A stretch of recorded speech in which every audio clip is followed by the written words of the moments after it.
Mesdames, Messieurs, bonsoir et bienvenue sur cette nouvelle édition d'information sur la télévision Labari. La situation de la pandémie coronavirus Covid-19 dans notre pays, le chef de l'État Mahamadou Issoufou s'est adressé hier à la nation à travers un message radio-télévisé. Le président de la République, Issou Mahamadou, a annoncé de nouvelles mesures de prévention. Entre autres, l'état d'urgence santé a été décrété à Niamey, la capitale.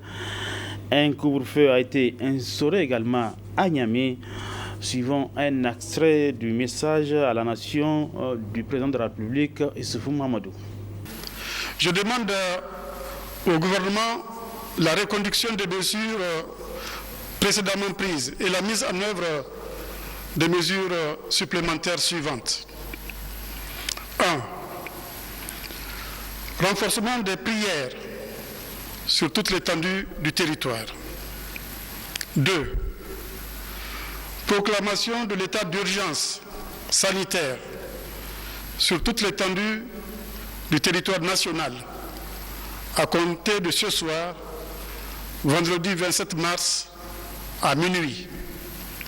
3. Instauration à Niamey, seule ville touchée par le virus, d'un couvre-feu de 19h à 6h du matin pour une période de 2 semaines renouvelable à compter du samedi 28 mars 2020. 4. Isolement sanitaire de la ville de Niamey pour une durée de 2 semaines renouvelable à compter du dimanche 29 mars à minuit, conformément au hadith, je cite, « Si vous apprenez qu'une épidémie ravage une région, ne vous y rendez pas. Et si vous vous trouvez dans une région frappée par une épidémie, ne la quittez pas. » Fin de citation. C'est en se fondant sur ce hadith que le calife Omar, en route pour le Cham, la Syrie actuelle, où régnait la peste, a décidé d'interrompre son voyage et de rejoindre Médine. 5. Recherche active des cas suspects et renforcement des tests, notamment à travers l'aménagement de centres de tests dans chaque chef-lieu de région et dans certains chefs-lieux de département très isolés. 6. Adoption du protocole de prise en charge. 7. Augmentation des capacités d'accueil hospitalier et de réanimation. 8. Renforcement de la protection du personnel de santé. 9. Augmentation des capacités de confinement des cas suspects. 10. Recrutement de 1500 agents de santé. Mes chers concitoyens, la pandémie du Covid-19 aura de graves conséquences sur l'économie mondiale si on ne trouve pas un traitement ou un vaccin rapidement. Le président de la République a également annoncé d'importantes mesures sociales dont la libération de 1540 prisonniers. On l'écoute. Je demande au gouvernement d'adopter les mesures sociales suivantes. 1. Prise en charge par l'État pour les mois d'avril et mai des factures d'électricité et d'eau pour les tranches sociales. 2. Renforcement du plan de soutien annuel pour soutenir les personnes vulnérables, distribution gratuite, vente à prix modéré, etc. 3. Remise gracieuse de peine en faveur de 1540 détenus pour des raisons humanitaires et pour désengorger les maisons d'arrêt. Mes chers concitoyens, toutes ces mesures sanitaires, économiques et sociales viennent en complément de celles prises les 13 et 17 mars 2020. L'ensemble de ces mesures fait l'objet d'un plan de riposte dont le montant est estimé à 597 milliards de francs CFA. Je lance un appel à la solidarité internationale pour soutenir la mise en œuvre de ce plan. Cette solidarité est plus que jamais justifiée, car l'augmentation de la vitesse des moyens de transport a annulé les distances entre régions du monde et entre pays. Les risques sanitaires, comme le montre le cas du Covid-19, né dans un pays, se propage en quelques semaines à l'échelle de la planète. Dans le contexte de la globalisation, les petites causes peuvent produire de graves conséquences. L'effet papillon est plus que jamais amplifié. Ces battements d'ailes dans un endroit quelconque peuvent produire des tempêtes et des tornades à l'échelle de la planète. Le Covid-19 nous permet de mieux le comprendre. Voilà pourquoi je pense qu'il doit avoir un avant et un après Covid-19.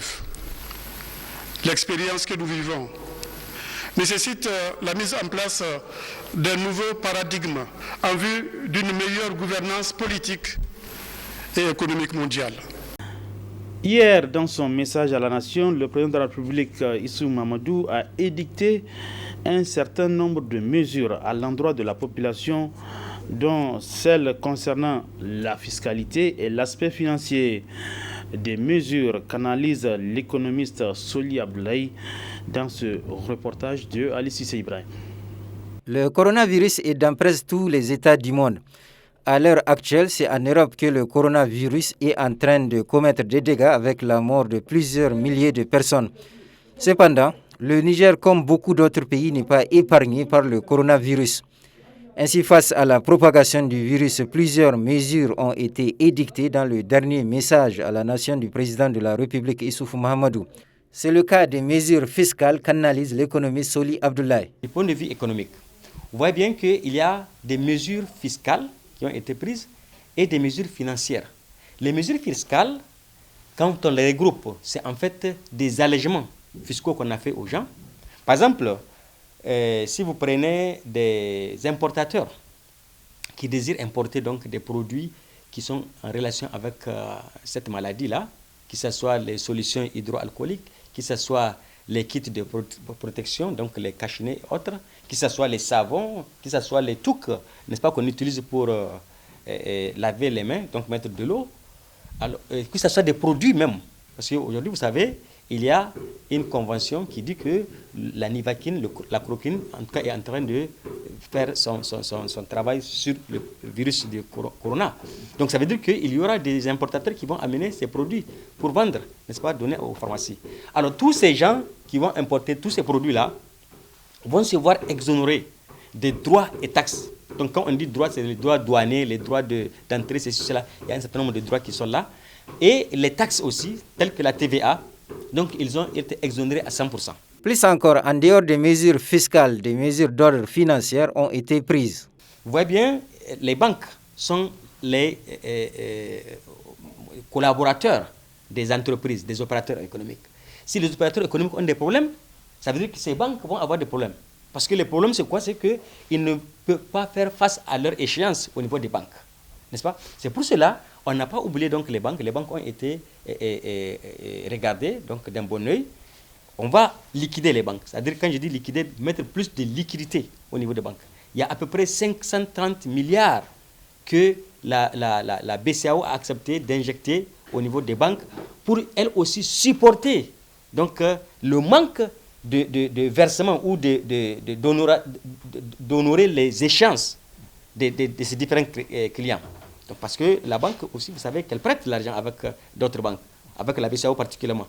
et aussi avec les banques qui sont du même niveau, le même rang, telles que les banques commerciales. Une banque commerciale peut aller chercher des crédits avec une autre banque commerciale. Donc, ça veut dire qu'eux aussi, ils vont avoir des problèmes. Maintenant, pour qu'ils n'aient pas ces problèmes-là, on va les rendre plus liquides. Donc, elle va avoir accès à un refinancement, mais à un coût vraiment très bas. Vous comprenez? Pour les accompagner, donc, à ne pas s'en prendre aux clients, donc, qui sont les opérateurs économiques, les propriétaires d'entreprises, qui sont donc leurs collaborateurs. Toujours en ce qui concerne les mesures d'accompagnement en ces temps de crise sanitaire mondiale, le gouvernement du Niger a décidé de prendre en charge les factures d'eau et d'électricité des mois d'avril et mai. L'État a accepté exceptionnellement de prendre en charge pour les 2 mois à venir, donc le mois d'avril et le mois de mai, n'est-ce pas, les factures d'eau et d'électricité des ménages, tous les ménages nigériens, qui sont dans les tranches donc, sociales. Ceux qui, vous savez, les tranches sociales, c'est des catégories de tranches. Par exemple, pour l'eau, c'est des euros, je crois, à 10 mètres cubes. C'est ça la tranche sociale, n'est-ce pas? Et la tranche sociale pour l'électricité, je ne sais pas, c'est de combien de kilowatts à combien, je ne sais pas. Mais ceux qui se retrouvent dans ces tranches-là, ils vont se voir prendre en charge leur facture pour les 2 mois à venir, le mois d'avril et le mois de mai. Ce n'est pas petit. Donc vous voyez bien que l'État fait tout pour alléger, n'est-ce pas, aux différentes composantes de la population, ce qui peut avoir des effets comme effet économique, effet social, ainsi de suite. Donc vraiment, l'État, il est à féliciter par rapport à cela. Il est indéniable. La batterie de mesures prises par le gouvernement en ces moments où le coronavirus circule, en vue de faciliter ou adoucir les conditions de vie des citoyens, mérite la reconnaissance des uns et des autres. Nous restons toujours avec ce message à la nation prononcé hier par le chef de l'État, Issou Mahamadou. Donc à l'occasion de ce message à la nation, une de nos équipes a promené son micro ce matin dans les rues de la capitale, suivant la réaction de quelques citoyens. Par rapport au message à la nation que le président a présenté hier, nous pouvons dire que certes, la question la plus touchante serait la question du couvre-feu, en quelque sorte, qui va commencer à partir d'aujourd'hui de 19h à 6h du matin. Et cela, nous pensons que ça doit être un cas de soutien envers le président. Mais tout en n'oubliant pas ces aspects, sur l'aspect économique, qu'est-ce que ça doit amener et qu'est-ce que le gouvernement doit faire pour y contribuer afin que la population ne puisse pas se sentir lésée. Et de demander à ce que ceux qui sont ici sur le marché, que quelques ingrédients puissent baisser afin qu'aujourd'hui, même s'ils arrivent à dire à partir de 16h ou bien à partir de 15h, personne ne se sentira un peu lésé. Même s'ils disent un mois, si les gens savent que réellement ils ont tout ce dont ils ont besoin chez eux. J'ai trouvé vraiment les mesures très, très salutaires parce que nous sommes dans une situation où on peut comparer cette situation à une situation de guerre où on ne sait pas qui est l'ennemi, qui ne l'est pas. Donc avec la pandémie Covid-19, nous avons constaté que même les superpuissances ont été endeuillées et elles continuent toujours à être endeuillées par cette pandémie.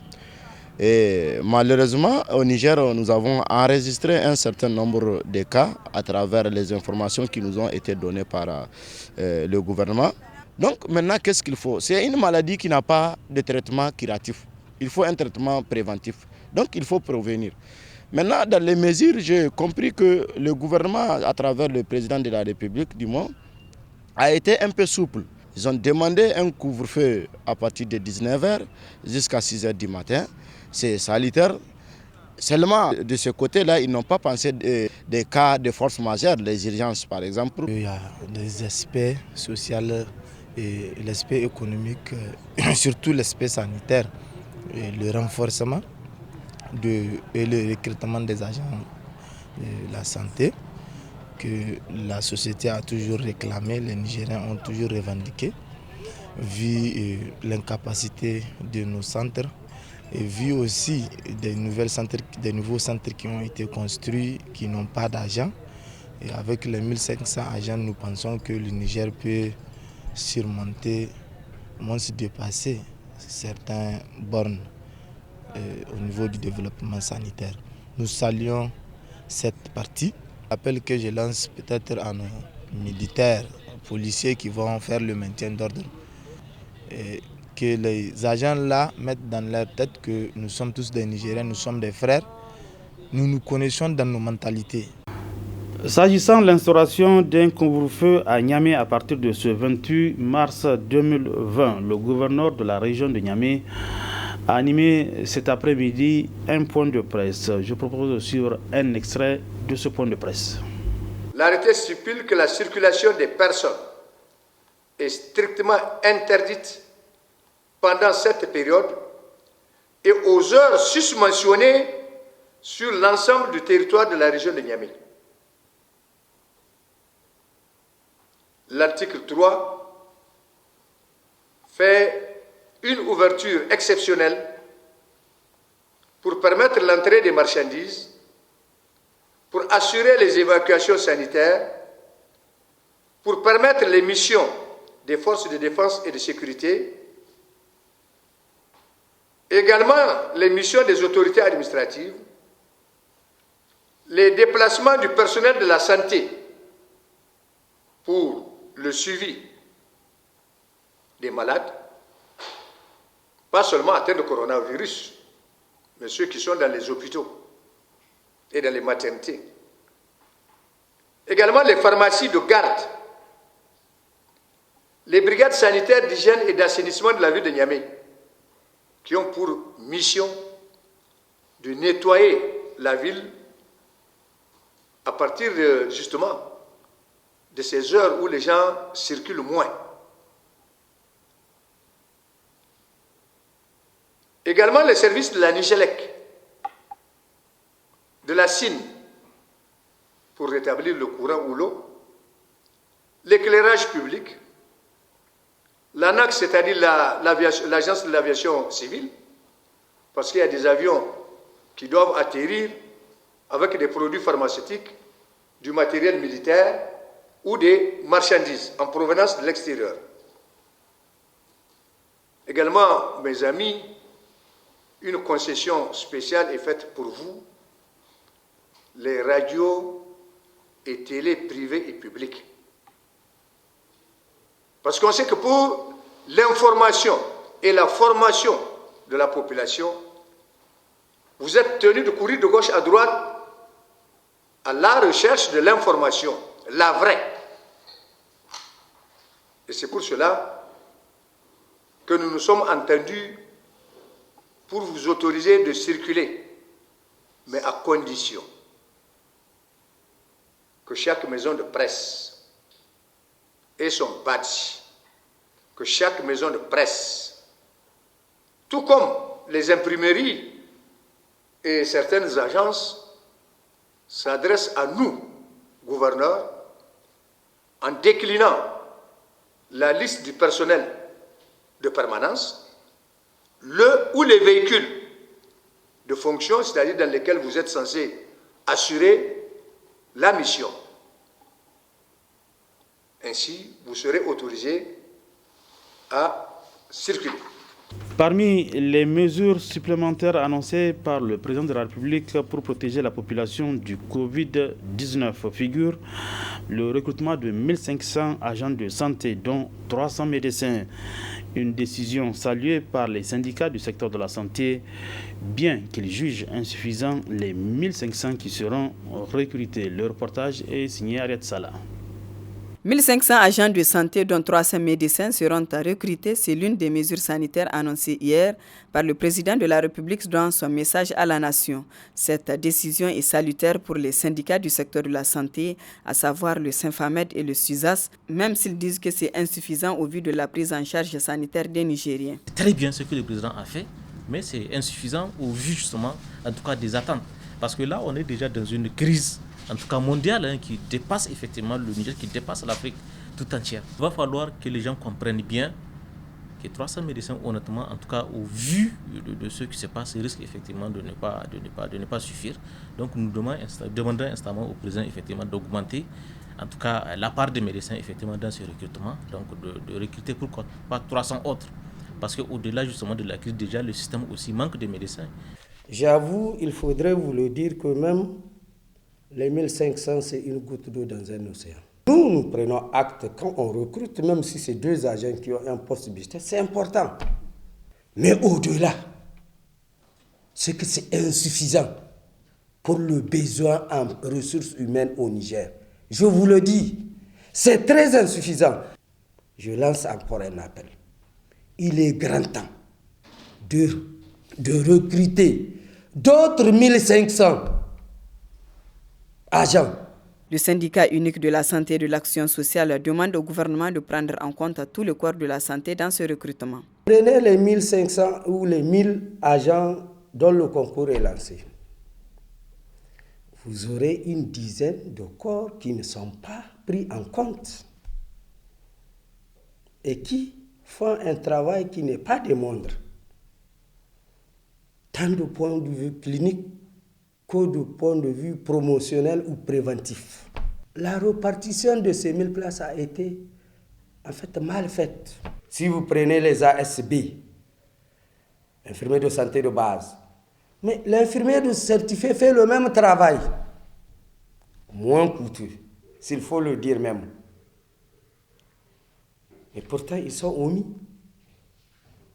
Vous prenez santé mentale, ou vous prenez santé de la reproduction, ou vous prenez dermatologie, ou vous prenez l'ERL, ou vous prenez ophtalmo, pour ne citer que cela. C'est des corps qui sont extrêmement importants dans le cadre clinique qu'on a mis à l'écart. Nous avions dit, nous sommes parfaitement d'accord que le recrutement, mais même à l'interne, faites un prorata. Vous faites ça au prorata des corps existants.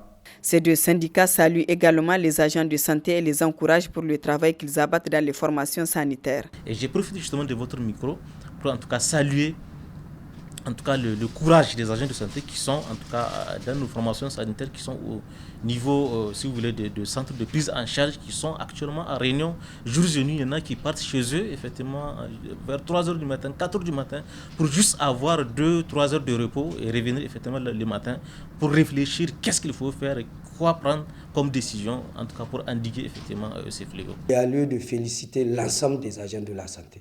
Ces agents-là,